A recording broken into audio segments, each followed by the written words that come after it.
सफीदों की cinema market में एक कोचिंग सेंटर खोला गया जो कि बिल्कुल निःशुल्क है, मुफ्त है। जो छात्र छात्राएं पढ़ना चाहते हैं लेकिन आर्थिक स्थिति कमजोर होने के कारण वो पढ़ नहीं पाते हैं, उनके लिए ये बहुत ही अच्छी शुरुआत है। और ये शुरुआत की है समाज सेवी एवं बालाजी हॉस्पिटल के संचालक देवेंद्र सहरावत जी ने। देखिए, देवेंद्र सहरावत जी जो है इसके अलावा हेल्थ में भी बड़े अच्छे कार्य कर रहे हैं, लेकिन अब एजुकेशन में उनके द्वारा ये शुरुआत की गई है, जहां पर शाम के समय में 2 से 3 घंटे तक आपको कोचिंग या फिर ट्यूशन बात करूं मैं मुफ्त मुहैया करवाया जाएगा। और जो टीचर्स हैं वो गवर्नमेंट टीचर्स हैं जो कि यहाँ पर अवेलेबल रहेंगे। आप आकर शाम के समय में डाउट भी क्लियर कर सकते हैं। खासकर जो 10th और 12th के बोर्ड के स्टूडेंट हैं उनके लिए ये खुशखबरी है। और देखिए, हवन करके इस कोचिंग सेंटर की आज शुरुआत की जा रही है। नमस्कार, स्वागत है आपका N5 मीडिया पे। मैं अरुण अरोड़ा। आज हम पहुँचे हैं सिनेमा मार्केट में। और सिनेमा मार्केट में पहुंचने के लिए क्यों पहुंचे हैं? क्योंकि यहाँ पे एक निःशुल्क कोचिंग सेंटर प्रसिद्ध समाज सेवी देवेंद्र सहरावत जी के द्वारा खोला जा रहा है और यहाँ पे फ्री कोचिंग दी जाएगी। इसके बारे में देवेंद्र जी से बात करते हैं। आज कोचिंग सेंटर खोला गया, क्या इसकी आवश्यकता थी? ये पहले से डिसाइडेड था। आप सबको मीडिया के जो भी साथी हैं और जन्मदिन के तौर पे जो है आपने इतनी शुभकामनाएं दी, उसके लिए एक तो मैं जो है धन्यवाद देना चाहूँगा। ये जैसे मैंने पहले भी बताया था कि आपको कि एक कोचिंग सेंटर जो है टीम देवेंद्र खोलने जा रही है। इसमें जो भी टीचर हमारे साथ आगे जुड़ते रहेंगे, अभी जो टीचर हमारे साथ जुड़ी हैं वो अकेले इतनी सक्षम है कि वो 3-4 सब्जेक्ट एक तरीके से MSc ऑर्गेनिक केमिस्ट्री है वो, और नेट क्वालिफाइड, और एक तरीके से जो है फिजिक्स, केमिस्ट्री, मैथ और साइंस के जो सब्जेक्ट हैं, अभी 10th और +2 के जो एग्ज़ाम तक हैं, 10th +2 की तैयारी यहाँ पे कराई जाएगी। उसके बाद फिर हम ग्रेजुएशन के तौर पे आगे बढ़ेंगे। देन उसके बाद कोई CT का एग्ज़ाम आ गया, कोई सरकारी नौकरी का एग्ज़ाम आ गया, जो भी फर्दर आगे कोचिंग की जो भी सजेशन साथी जो विद्यार्थी देंगे उस हिसाब से ये कोचिंग इंस्टीट्यूट काम करेगा। शुरू में कितने बच्चों के लिए रहेगा?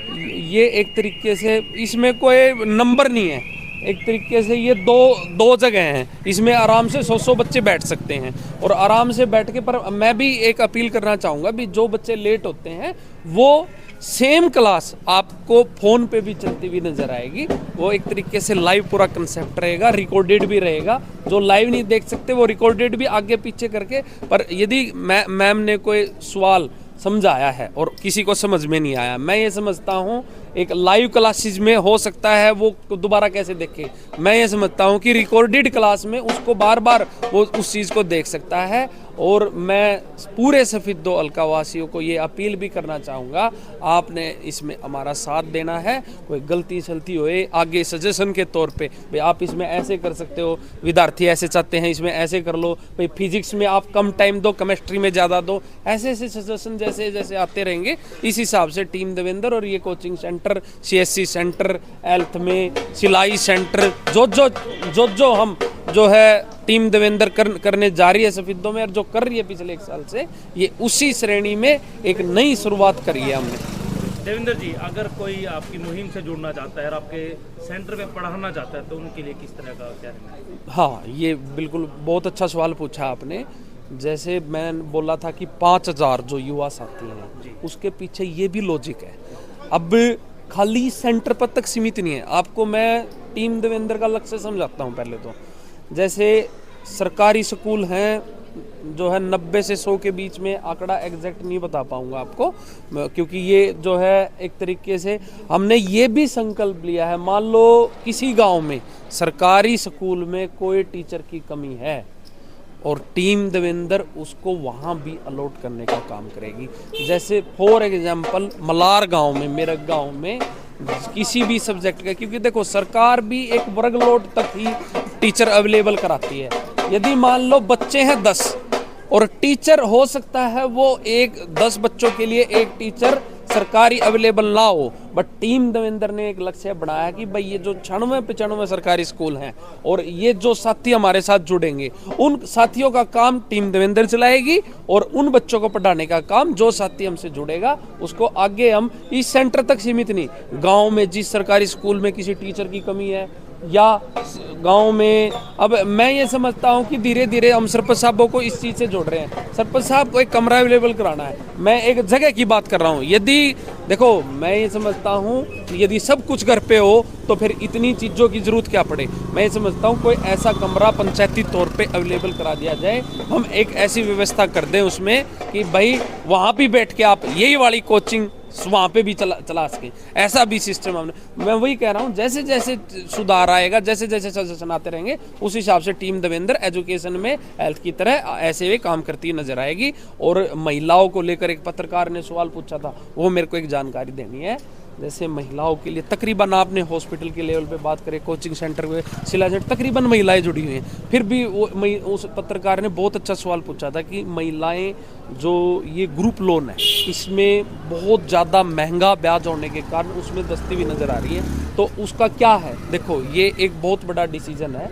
इसमें हम ये कर सकते हैं, किसी चीज़ को हम ख़त्म नहीं कर सकते तो उसको शॉर्ट करा जा सकता है, यानी रेट ऑफ इंटरेस्ट घटाया जा सकता है। वो सब चीज़ें बाद की हैं। जब मैं ये कहता हूँ सरकार आ जाए, सरकार आने के बाद महिलाओं के लिए सफेदों में क्या कुछ अच्छा हो सकता है, महिला से बढ़िया कौन बता सकता है। तो मैं तो अपने तौर पे ये कहना चाहूँगा, नुमाइंदा जिसको भी जो चुने उसी हिसाब से चुनना चाहिए कि भाई उसका विजन क्या है, वो क्या कर सकता है। लोगों की सलाह सुनता भी है या अपनी अपनी कहता है। तो ऐसा नुमाइंदा सफेदों में, और ख़ास तौर पे जो है मीडिया के बंदों को हमेशा मैं रिक्वेस्ट करता हूँ, इतने साल से आप सफेदों के आप जो है मुद्दे उठाओ, मुद्दे उठाना आप स्टार्ट करो। जब तक आप समस्या नहीं दिखाओगे समाधान कैसे निकल के आएगा।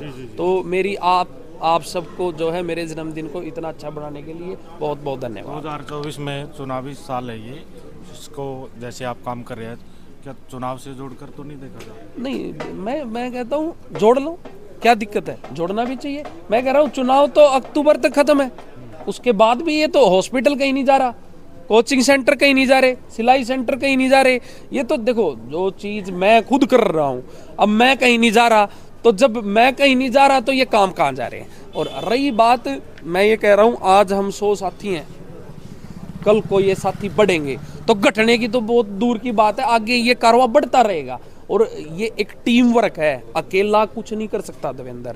जो 5000 साथी हैं, किसी न किसी स्कूल में पढ़ाने की बात है, कोई कोचिंग सेंटर में पढ़ाने की बात है, आज सिलाई सेंटर कम चल रहे हैं, कल कर सकते हैं। कहीं ना कहीं तौर पे हमने जो है सफेदों में, यदि भगवान ने किसी को सद्बुद्धि दी है, किसी को पढ़ने का वो दिया है, तो पढ़ाई में, किसी को जो है हाथ की कलाकारी आती है उसमें। पर मैं इतना जरूर कह सकता हूँ, जो क्योंकि देखो कोई भी व्यवस्था बनाने में समय लगता है। मैं ये समझता हूँ ITI वाले बच्चे, डिप्लोमा वाले बच्चे, BTech वाले बच्चे, ग्रेजुएशन वाले बच्चे, मैं ये कह रहा हूँ गुड़गांव फरीदाबाद जाके इतनी बड़े बड़े शहरों में थोड़ी थोड़ी सैलरियों पर वहाँ रहने की खर्चा, बहुत कुछ सफेदों में धीरे धीरे ट्राई करके करा जा सकता है। और ये शुरुआत हमने कर दी है।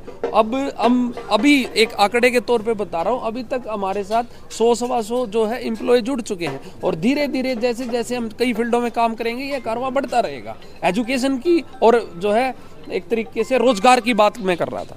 चलिए, आपके सेंटर से जुड़ने की क्या प्रक्रिया रहेगी? कौन से विद्यार्थी है, क्या? सिंपल प्रक्रिया है, जिस भी बच्चे को पढ़ना है यहाँ आए और पढ़ना स्टार्ट करे। और किसी से कोई और यहाँ पे एक बार अपना नाम लिखा दे। पैसे मैं एक तौर पे आपके जरिए अपील भी करना चाहूँगा, यदि टीम देवेंद्र की कोई भी सर्विस, चाहे वो सिलाई सेंटर हो, चाहे वो कोचिंग सेंटर हो, चाहे वो CSC सेंटर हो, चाहे वो हेल्थ में हो, यदि कोई हमारे नाम पे कोई पैसे मांग रहा है तो कृपया हमें जरूर शिकायत और सुझाव के तौर पे जरूर बताएं। नंबर जारी करना चाहेंगे? हाँ बिल्कुल, एक तरीके से मैं हर बार कहता हूँ, हमारा कोई बूथ एजेंट नहीं है, हमारा कोई वो नहीं है, हम एक तरीके से टीम की तरह काम कर रहे हैं। कई नंबर है, ये नंबर यहाँ भी डिस्प्ले रहेंगे, और मेरा नंबर है 96 714 38,000। कभी भी आपको कोई सुझाव देना है, कोई शिकायत करनी है, तो आप इस पे सीधा फ़ोन करें, किसी के थ्रू आने की जरूरत नहीं है, सीधा आप मेरे से कनेक्ट हो सकते हैं। चलिए, बहुत बहुत शुक्रिया जी। देवेंद्र सहरावत जी को सुन रहे थे। अगर कोई भी दिक्कत हो तो उन्होंने नंबर भी दिया है, आप उनसे कॉल करके बात कर सकते हैं। ज़्यादा से ज़्यादा इस वीडियो को शेयर करें। धन्यवाद। फिर मिलेंगे एक नए अपडेट के साथ, तब तक जय हिंद, जय भारत।